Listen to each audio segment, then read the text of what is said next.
This is Bumper to Bumper TV.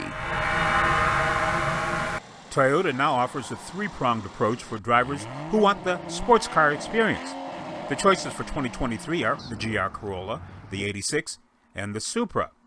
Now at last, BMW-built Supra will be available with a 6-speed manual transmission.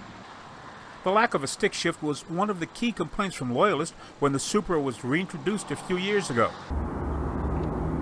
The latest version proved easy to handle when put through its paces at the Utah Motorsports Park near Salt Lake City.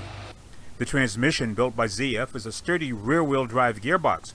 We liked its relatively short throw, especially in curves where downshifting followed by a quick upshift provides a flowing response for a competitive driver. While adding the new transmission, the engineering team was able to make subtle adjustments in its location, making it easier to use. In a less competitive setting, we found the manual Supra has some long legs that want to stretch out for highway driving. But not all versions of the two-seater get the manual transaxle. It is only offered on the 3-liter inline 6-cylinder engine.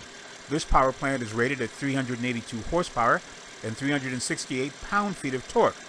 With a curb weight of less than 3,400 pounds, the Supra is already a rocket ride on wheels. About the only drawback is that manual does 0 to 60 in 0.3 seconds slower than the 8-speed automatic. Additionally, its fuel economy is less than the automatic version. Enthusiasts may not care about those realities when they check out the latest version of the interior. The infotainment display employs the previous generation technology, but is relatively uncomplicated in its function. While not officially a luxury platform, the Toyota version of seats are right up there in the premium segment.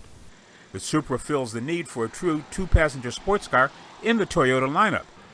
Like other performance offerings from the company, production will be limited until internal combustion engines are completely phased out of the brand's offerings.